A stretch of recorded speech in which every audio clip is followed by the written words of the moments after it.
something which we've probably all come in contact with at some stage through neck lump clinics or maybe even specialist thyroid clinics.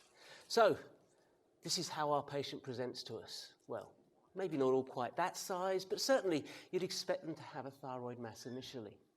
And they come to see you and they give you that look. And it's the look we all know, the look that says, is this serious? Do I need to worry about this? And behind that is the question, is it cancer, doctor? And that's what we've got to answer to these patients. Is this thyroid mass cancerous? Because that's what their main concern is, generally speaking. And the question is, how do we do that? Well, let's get some background on thyroid lumps. The first thing is they're very common. You know, if you use ultrasound, around 50 to 70% of people are going to have lumps in their thyroid gland.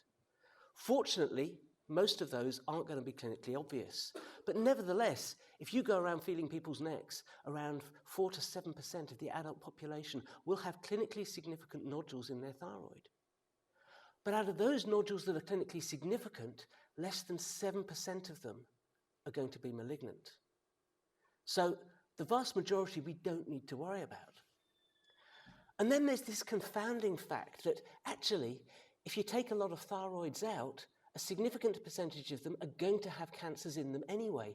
This was a study done in 2016 where 11% of thyroids taken autopsy had malignant clusters in them. And actually, that's one of the lower end of the ranges. Some studies suggest that up to 30% of thyroids at autopsy can have malignant clusters within them. So if you take enough thyroids out, you're going to get a large number of cancers that never need treated. So the question is, how do we identify those patients with significant nodules that we need to operate on? And that's really difficult because there's an awful lot of factors that come into it. Now, the first thing is that thyroid cancer is rare. Less than 0.6% of cancer deaths. It has a relatively low incidence in the UK, about 16 to 1,700 cases per year. In Scotland, where I work, it's about 153 up to around 180 cases per year, which overall means that 3 per 100,000 of population. So if you think about the area that you live and work in, roughly thinking, how many patients are you likely to see per year with thyroid cancer? If you're a thyroid specialist, like James and the others here, probably quite a few. But for most of us, we don't see many. As usual, the UK is at the bottom of the league tables. But we want that in this case. This is the European figures from 2002. And as you can see, UK is down here, more common in women than men. What's happening in Malta? I don't want to live down there with that incidence. We were told that Chernobyl was going to be the thing that gave us all thyroid cancer. But actually, you look at Eastern Europe, it's pretty much middle of the range. And Scotland, which got a very high dose of radiation from there were still areas until 2 years ago in Scotland where you couldn't farm sheep and sell them because of the radiation from Chernobyl. Actually, we're still relatively low. So there's something happening around the Mediterranean that we don't know about.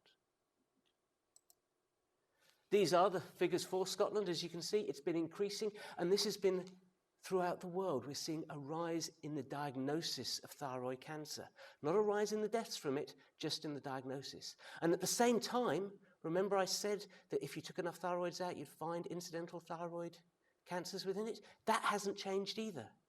So we're diagnosing more cancers, but whether we're actually seeing any more significant cancers, we don't know.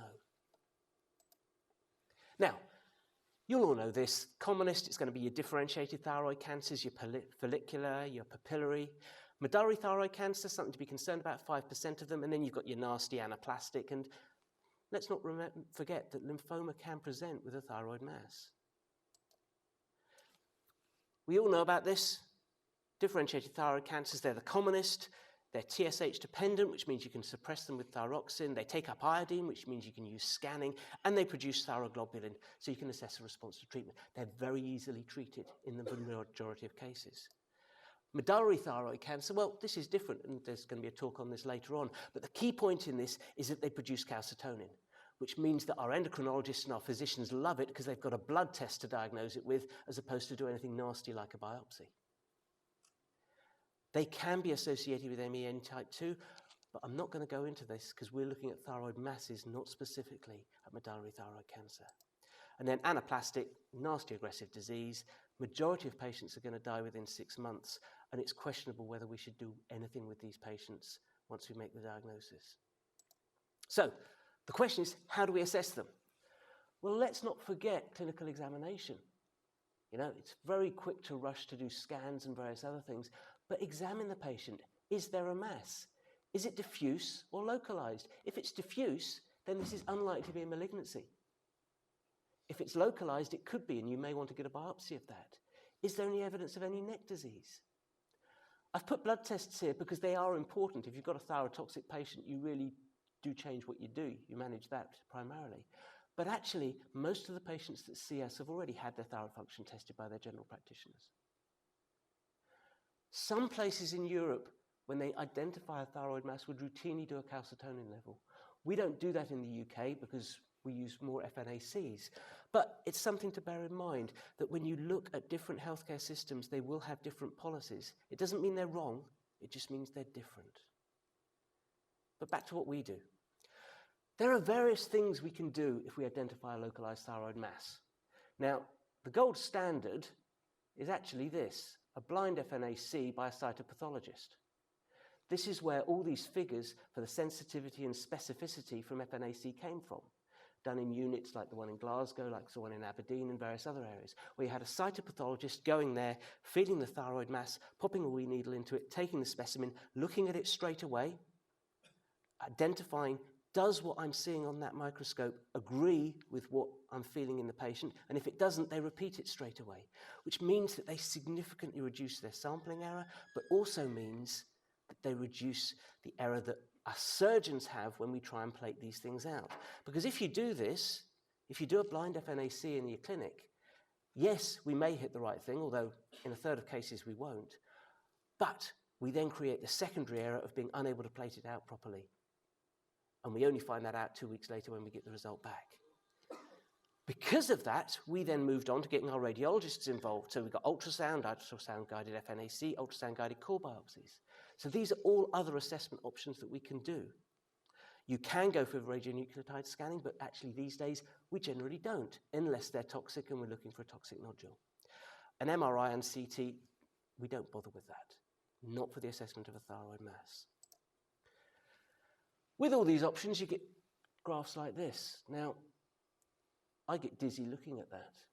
And the key point you get from this is that the FNA is the decision-making tool here, okay? So that is the key when assessing thyroids. And this is the protocol that we use in North Glasgow, and actually the whole of Glasgow now. And this is based on the BTA guidelines from 2014. And we're just going to go through that because it's what I do, and it's how you manage these cases. So start off, you've got a solitary thyroid nodule. Now, this is a bit of a historic term. What do we mean by a solitary thyroid nodule? Traditionally, it was a single palpable nodule.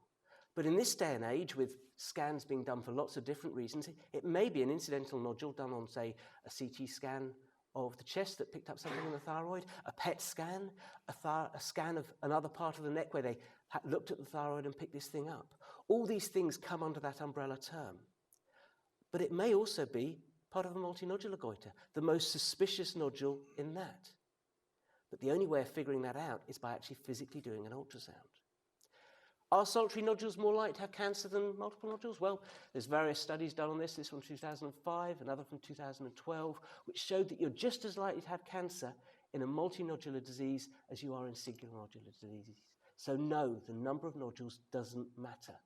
It's simply a term we use. Why do we do ultrasound? Well, as I've already said, if we do a freehand biopsy, we're going to miss the thing we're interested in probably around a third of the time. That's not good. So we need to know what we're hitting, and that's what ultrasound does. It reduces the sampling error. And this is the backup for that.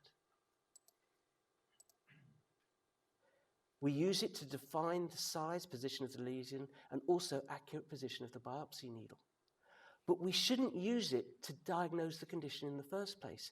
We don't want to move to a situation where we're just scanning necks for the sake of it, just in case.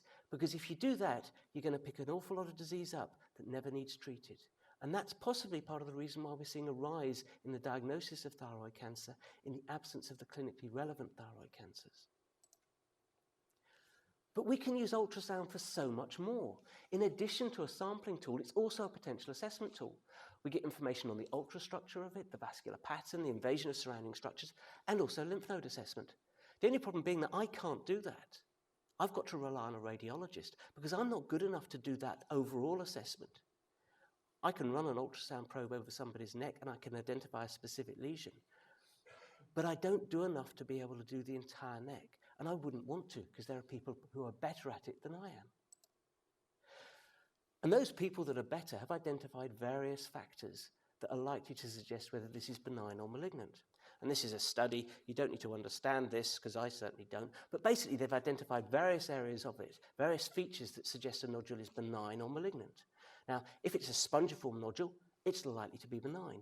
If it's taller than it's wider, it's likely to be malignant. And there's various other factors you can use in that as well. And in early 2010 to 2014, in the UK, the radiologists put their head together and came up with this. This is the U classification. And they basically said, well, if it's normal, we don't need to worry about it. If it's got benign-looking nodules in it, such as these, again, we don't need to worry about it. But if it's got features such as this, then yes, we do need to be concerned. And they categorized these according to those that needed further sampling in terms of FNAC or those that they could ignore. These ones, we don't need to do anything with. These ones, we need to pop a needle in to confirm what's taking place. All well and good. But that was in the UK. In the rest of the world, they were using other development tools. And as this is a masterclass, we should look into what the other people across the pond, either in Europe and America, are doing. Now, the Thyroid system was originally developed in Korea, but since that time, there's a European version of it, and there's also an American version of it. And it's taken a slightly different attitude to the U classification. When we introduced the U classification into the UK, it was quite a subjective assessment by the radiologists. The Thyroid system is quite prescriptive. They look at specific areas. They look at the composition and give it a score, the echogenicity and give it a score, the shape of it and give it a score, the margin and give it a score, and the echogenic foci. And again, they give it a score. This takes the subjectivity out of it and means that people have something to actually physically label these patients with as to why they've come up with this opinion. You get the score, and it then tells you what you should do. 0, you don't need to do anything. 3, up to 7, you may need to consider it. But they then went off stage further and said, actually, even if you've got this score, if it's very small, you don't need to sample it. You can simply follow it up. Now, that might mean that you've got small cancers that you're simply going to serially scan.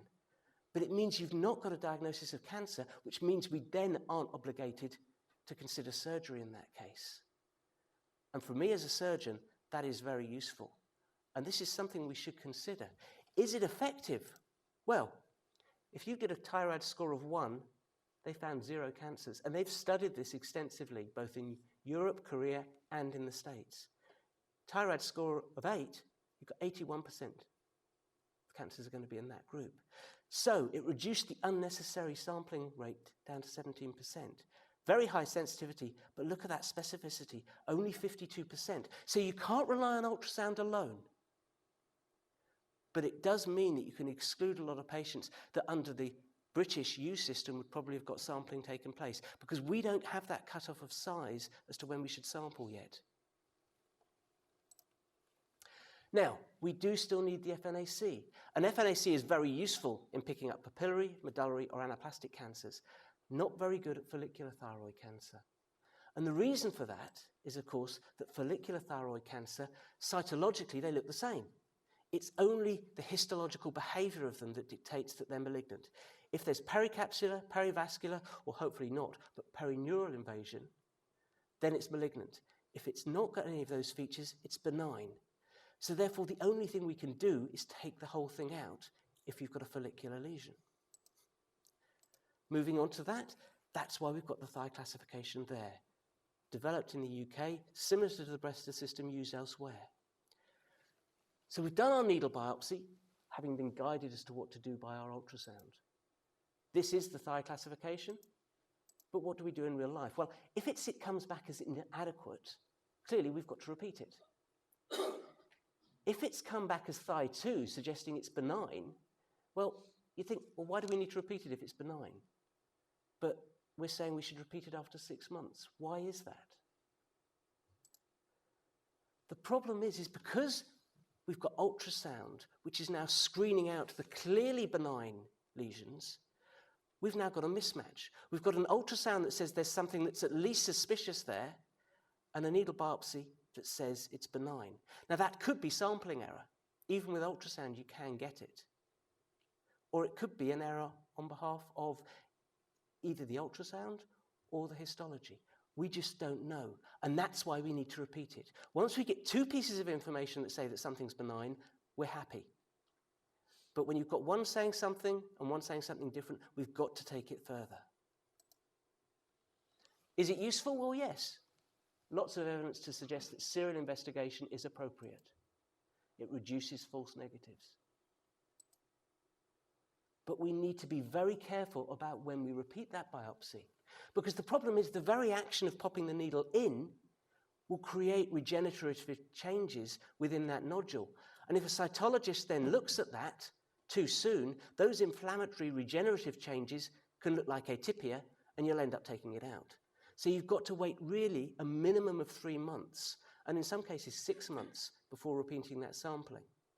Now you can do it sooner, and you may consider doing it if you were very concerned about the ultrasound features, but with a core biopsy. But that's not for this talk. If you get 2 samples that are benign, I'm then happy to discharge. These ones are the ones where we need to do something. Thigh 3, we've already identified on the ultrasound that something abnormal is happening. It's now come back with atypical features. Now, you don't necessarily have to go in for surgery in that situation. You may consider simply repeating that biopsy after about 6 months. Certainly discuss it in MDT with the radiologist and possibly with the cytologist. You may consider a core biopsy to tighten up on the diagnosis. But ultimately, if there's still ambiguity, you're going to have to go on to a diagnostic hemithyroidectomy. Why do a hemithyroidectomy? Well, we've not proven these patients have got cancer. This is a diagnostic procedure. It's a glorified biopsy to minimize potential complications. Complication from a hemithyroidectomy, you may get a unilateral cord palsy, but otherwise they shouldn't need thyroid hormone replacement. They shouldn't become hypocalcemic. But look at it as a large biopsy in this situation. And because of that, you've got to counsel the patients that they may need completion surgery if it does turn out to be malignant. Thigh 5, you've now got cancer. That's a different talk for later on. It's important to bear in mind that there are figures from various areas about what all these things mean. We've got the ACR figures for what their TIRADS classification means. These are my local MDT's figures for what thigh means in the real world. Thigh 3, 25% chance of malignancy. Thigh 4, 78% chance. Thigh 5, 100% chance. Paradoxically, the thigh 3 atypia has a higher rate of malignancy than the thigh 3F follicular. But that's a local issue that we've got, and we're not altogether sure why, but we're looking into it. But the important thing is that actually you need to know your local figures to properly counsel your patients as to what's taking place, because it does vary. And just because one centre can do something, just because one centre can offer something, doesn't mean that you have to offer the same thing. As I said at the beginning of this, the gold standard for FNAC is not done with ultrasound. It's done by freehand cytologists. The problem is it costs so much, no one else actually does it other than Aberdeen, as far as I'm aware. You do it as well, do you, James? All right. Couple of problems. Lots of you will have seen these. The patient who's had a PET scan for something completely unrelated, and there's a hot spot in the thyroid. Now, we know that 30% of these things are going to be malignant. And you could argue that you should routinely biopsy all of them that come back as PET positive. Other people argue that you should actually just take them out. And some others suggest do the ultrasound and go on what the ultrasound findings are. We can't ignore these things, that's for sure, and they do need further investigation. But we really don't know what to do about it. In our local area, we generally do the ultrasound. If it looks suspicious on ultrasound, we will biopsy it. But if it looks benign, we will either discharge or simply follow up, depending on what the indication for the PET scan was. Cysts. A lot of thyroid masses coming up acutely are cysts. We don't need to worry about these. If it looks like a cyst on ultrasound, there's no solid component, it looks benign, treat the patient symptomatically. If they're getting compressive symptoms and it's causing an issue, you may need to intervene. If it isn't, you can reassure them, look, this is benign, nothing further needs to be done. If there is a solid component, then you aspirate the cyst and sample the solid component. I say you do, I'd get my radiologist to do it. And if there is a mass there, you then take it back to the Thigh classification and treat it appropriately from that. But you don't need to do anything about benign cysts. Bear in mind, if a patient's got a significant thyroid mass, it may actually be compressing other structures, either breathing or swallowing issues. I often find that patients with fairly significant thyroid masses, you get their pulmonary function tests and they come back as normal. And the reason for that is that they're auto-optimizing when they do their pulmonary function tests. They're sniffing the morning breeze, they're holding their airway open. The best test I've got for if a patient has significant breathing problems related to a thyroid mass is I ask them, do you need to hold your breath when you tie your shoelaces up? And if they do, you know that's significant compression. If they don't, well, there may be other things going on. But don't rely on pulmonary function tests. Just because they're normal doesn't mean they're not getting significant compression. This patient had completely normal pulmonary function tests, but couldn't tie their shoelaces for candy. Bear in mind, from the patient's perspective, anything less than a definitive diagnosis is unsatisfactory. And giving them facts and figures and percentages, if you tell them they've got a 5% chance of cancer, an awful lot of patients will still want you to intervene in that. Thank you very much.